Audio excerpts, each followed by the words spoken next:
ಹಾಸನದ ಬಿಸಿಎಂ ಹಾಸ್ಟೆಲ್ನಲ್ಲಿ ಇದೆಂಥ ಪದ್ಧತಿ? ಓರ್ವ ವಿದ್ಯಾರ್ಥಿಗೆ 4 ದಿನ ಊಟ ನೀಡಿದ ವಾರ್ಡನ್. ಊಟ ನೀಡದ ಹಿನ್ನೆಲೆಯಲ್ಲಿ ವಿದ್ಯಾರ್ಥಿನಿಯಿಂದ ಕಣ್ಣೀರು. ವಾರ್ಡನ್ ವಿರುದ್ಧ ಹಾಸನದಲ್ಲಿ ರಾತ್ರೋರಾತ್ರಿ ಪ್ರತಿಭಟನೆ ವೇಳೆ ಹಸುವಿನಿಂದ ವಿದ್ಯಾರ್ಥಿ ಕಣ್ಣೀರು ಹಾಕಿರೋದು.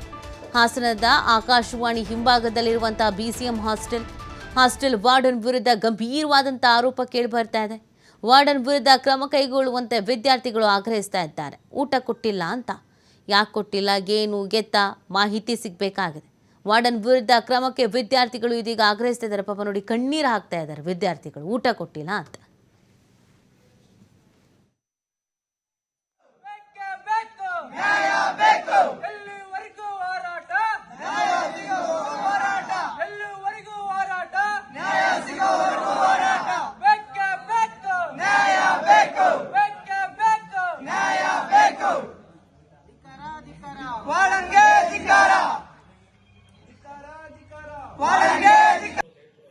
ಅದೇ ರೈಸ್ ನಮಗ್ ಕೊಡ್ತಾರೆ. ಆ ರೈಸ್ ಏನಿದ್ರೆ ಕೆಳಗಡೆ ಎಲ್ಲ ನೀರಿರುತ್ತೆ, ಅದು ತಿನ್ನಕ್ ಆಗಲ್ಲ. ಏನಾದ್ರೂ ಕೇಳಿದ್ರೆ ಗ್ಯಾಸ್ ಪ್ರಾಬ್ಲಮ್ ಅಪ್ಪ, ಗ್ಯಾಸ್ ಇಲ್ಲ ಅಂತಂದ್ ಹೇಳ್ತಾರೆ. ಅದನ್ನ ಊಟ ಆದ್ರೆ ಹೆಂಗ ಸರ್ ತಿನ್ನಕ್ ಆಗತ್ ನಮ್ಮಿಂದ?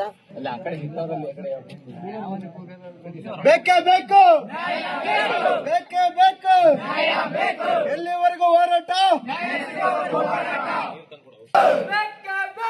ನ್ಯಾಯ ಬೇಕು, ಬೇಕೇ ಬೇಕು, ನ್ಯಾಯ ಬೇಕು, ಎಲ್ಲಿವರೆಗೂ ಹೋರಾಟ? ನ್ಯಾಯ ಸಿಗೋವರೆಗೂ ಹೋರಾಟ, ಎಲ್ಲಿವರೆಗೂ ಹೋರಾಟ? ನ್ಯಾಯ ಸಿಗೋವರೆಗೂ ಹೋರಾಟ. ಅಡಿಗೆ ಮಧ್ಯಾಹ್ನ ಮಾಡ್ತಾರೆ, ಆದ್ರೆ ಅದು ಅಡಿಗೆ ರೈಸ್ ಮಾಡಿದ್ದು ಜಾಸ್ತಿ ಮಾಡ್ತಾರೆ ಸ್ವಲ್ಪ.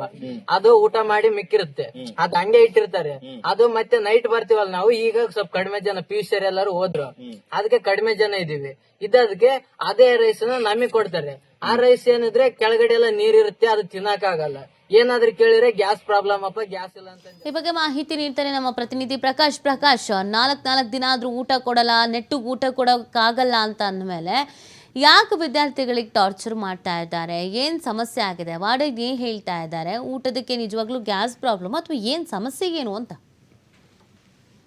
ಹಾಸನದ ಆಕಾಶವಾಣಿ ಹಿಂಭಾಗ ಬರ್ತಕ್ಕಂತಹ ಬಿಸಿಎಂ ಹಾಸ್ಟೆಲ್ ನಲ್ಲಿ ಘಟನೆ ತಡರಾತ್ರಿ ನಡೆದಿರುವಂತದ್ದು.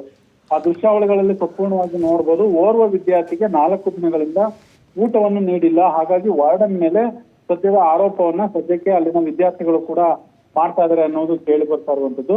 ಜೊತೆಗೆ ಯಾವಾಗ 4 ದಿನಗಳಿಂದ ಊಟ ಕೊಟ್ಟಿಲ್ಲ, ಅವರು 1-2-3 ದಿವಸ ಕೇಳಿದ ನಂತರವೂ ಕೂಡ ಅವರಿಗೆ ಆ ಪ್ರಶ್ನೆಗಳಿಗೆ ಉತ್ತರ ಕೂಡ ಸಿಕ್ಕಿಲ್ಲ.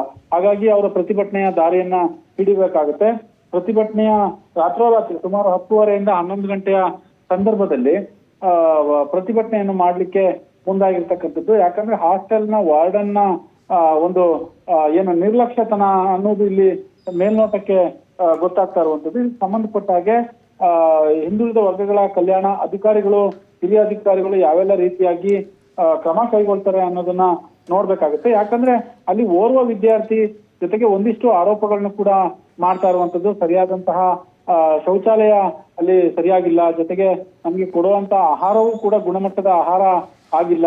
ಹಾಗಾಗಿ ಎಲ್ಲೋ ಒಂದ್ ಕಡೆ ಆತ ಹೊರ ಜಿಲ್ಲೆಯಿಂದ ಇಲ್ಲಿ ವಿದ್ಯಾಭ್ಯಾಸ ಮಾಡ್ಲಿಕ್ಕೆ ಬಂದಿರುವಂತಹ ವಿದ್ಯಾರ್ಥಿ. ಪ್ರಕಾಶ್, ಒಂದ್ ಸೆಕೆಂಡ್ ಹೋಲ್ಡ್ ಆನ್. ಇದಕ್ಕೆ ಸಂಬಂಧಪಟ್ಟ ಅಂತೆ ಮಾತಾಡ್ಲಿಕ್ಕೆ ಅಲ್ಲಿನ ವಿದ್ಯಾರ್ಥಿ ಒಬ್ರು ನಮ್ಮ ಜೊತೆ ಫೋನ್ ಸಂಪರ್ಕದಲ್ಲಿದ್ದಾರೆ. ಕೀರ್ತಿ ಅವರೇ, ನಮಸ್ತೆ. ಮ್ಯಾಮ್ ನಮಸ್ತೆ ಮ್ಯಾಮ್. ಕೀರ್ತಿ ಅವರೇ, ಯಾಕೆ ಊಟ ಕೊಡ್ತಾ ಇಲ್ಲ ಅಂತ ಹೇಳ್ತಿದ್ದೀರಾ? 4 ದಿನದಿಂದ ಒಬ್ಬ ವಿದ್ಯಾರ್ಥಿಗೆ ಊಟ ಕೊಡ್ತಾ ಇಲ್ಲ ಅಂತ ಹೇಳ್ತಿದ್ದಾರೆ. ನಿಜವಾಗ್ಲೂ ಏನ್ ಸಮಸ್ಯೆ ಆಗಿದೆ? ಮ್ಯಾಮ್ ಹಾಸ್ಟೆಲ್ ಕೆಲವೊಂದು ಹೇಳಿ. ಶೈಕ್ಷಣಿಕವನ್ನ ಆಧರಿಸಿ ವಲಸೆ ಬಂದಿದ್ದಾರೆ. ಹಾ. ಈ ಮಕ್ಳಿಗೆ ಏನಾಗಿದೆ ಅಂದ್ರೆ ಗ್ಯಾಸ್ ಅಂತ ಹೇಳಿ ಇವರು ಗ್ಯಾಸ್ ನ ಆಧಾರವಾಗಿ ಇಟ್ಕೊಂಡು ಸಿಲಿಂಡರ್ ಸಿಗ್ತಾ ಇಲ್ಲ ಅಂತ ಹೇಳಿ ಕೆಲವು ಮಕ್ಕಳಿಗೆ ಊಟನ ಕೊಡ್ತಿಲ್ಲ ಮ್ಯಾಮ್.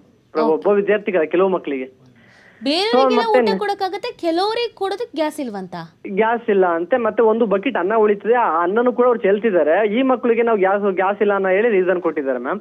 500-600 ಕಿಲೋಮೀಟರ್ ಇಂದ ಮಕ್ಕಳುಗಳು ಇವತ್ತು ಶಿಕ್ಷಣಕ್ಕಾಗಿ ಹಾಸನಕ್ಕೆ ಬಂದಿದ್ದಾರೆ. ಇವ್ರ ಯೋಗ್ಯತೆಗೆ ಅನ್ನ ಕೊಡಕ್ ಆಗ್ತಿಲ್ಲ, ಒಂದು ಮ್ಯಾಮ್. ಎರಡನೇದು, ನಿನ್ನೆ ವಿದ್ಯಾರ್ಥಿಗಳು ಅದನ್ನ ಪ್ರಶ್ನೆ ಮಾಡಿದ್ದಾರೆ. ಮತ್ತೆ ಊಟ ಚೆನ್ನಾಗಿಲ್ಲ ಅಂತ ಹೇಳಿ ನಿನ್ನೆ ಸಂಜೆ ಪ್ರಶ್ನೆ ಮಾಡಿದ್ದಾರೆ ಮ್ಯಾಮ್. ಇದನ್ನ ನಾನು ಕೂಡ ವಿದ್ಯಾರ್ಥಿ, ನಾನು ಕೂಡ ಪ್ರಶ್ನೆನ ಮಾಡಿದಂತಹ ಸಂದರ್ಭದಲ್ಲಿ ವಾರ್ಡನ್ ಅವರು ಏಕವಚನದಲ್ಲಿ ಮತ್ತು ಅವ್ಯಾಸ ಪದಗಳ ಮೂಲಕ ನಿಂದನೆ ಮಾಡಿದ್ದಾರೆ, ವಿದ್ಯಾರ್ಥಿಗಳನ್ನ ಕೆಣಕಿದ್ದಾರೆ. ಇಲ್ಲ, ನೀವ್ ಯಾರ್ಗ್ ಹೇಳ್ತೀರಾ ಹೇಳ್ಕೊಂಡು ಹೋಗಿ, ಇಲಾಖೆರೇ ಕಾರಣ, ನಾನೇನ್ ಮಾಡ್ಲಿ, ಹಂಗೆ ಹಿಂಗೆ ಅಂತೇಳಿ ವಿದ್ಯಾರ್ಥಿಗಳಿಗೆ ಧಮಕಿ ಹಾಕಿದ್ದಾರೆ. ಈ ಸಂದರ್ಭದಲ್ಲಿ ನಾವು ಇಲಾಖೆಯನ್ನ ಒಂದು ಗಮನವನ್ನ ಸೆಳೆಯುವ ನಿಟ್ಟಿನಲ್ಲಿ ನಾವು ರಾತ್ರೋರಾತ್ರಿ ಪ್ರತಿಭಟನೆಯನ್ನ ಮಾಡ್ತೀವಿ. ನಮ್ಮ ಹಾಸನದ ಅಧಿಕಾರಿಗಳು ಮತ್ತೆ ನಮ್ಮ ಇಲಾಖೆಯ ಅಧಿಕಾರಿಗಳು ಕೂಡ ನಮ್ಗೆ ಸಕಾರಾತ್ಮಕ ಸ್ಪಂದಿಸಿ ಇದ್ರ ಬಗ್ಗೆ ಸೂಕ್ತ ಕ್ರಮ ಕೈಗೊಳ್ತೀವಿ ಅಂತ ಹೇಳಿ ತಾಲೂಕ್ ಆಫೀಸರ್ ಮತ್ತೆ ಡಿಸ್ಟಿಕ್ ಆಫೀಸರ್ ಇದ್ರ ಬಗ್ಗೆ ಭರವಸೆ ಕೊಟ್ಟಿದ್ದಾರೆ ಮ್ಯಾಮ್. ತದನಂತರ ನಾವು ನಮ್ಮ ಜಿಲ್ಲಾ ಅಧಿಕಾರಿ ಏನಿದ್ದಾರೆ ಕುಮಾರ್ ಅಂತ ಹೇಳಿ ನಮ್ಮ ಡಿಪಾರ್ಟ್ಮೆಂಟ್ ನ ಅಧಿಕಾರಿಗಳವರು ಅವರ ಸಮ್ಮುಖದಲ್ಲಿ ಮಾತುಕತೆ ನಡೆಸಿ ನಾವು ಪ್ರತಿಭಟನೆಯನ್ನ ರಾತ್ರಿ ಹಿಂದಕ್ಕೆ ತಗೋತೀವಿ ಮ್ಯಾಮ್. ಈಗ ಎಲ್ಲ ವ್ಯವಸ್ಥೆಗಳನ್ನ ಬದಲಾವಣೆ ಮಾಡ್ಕೊಡ್ತೀವಿ ಅಂತ ಹೇಳಿದ್ದಾರೆ ಮ್ಯಾಮ್. ಓಕೆ, ಥ್ಯಾಂಕ್ ಯು ಕೀರ್ತಿ ಅವರೇ TV5 ಜೊತೆಗೆ ಮಾತನಾಡಿದಕ್ಕೆ.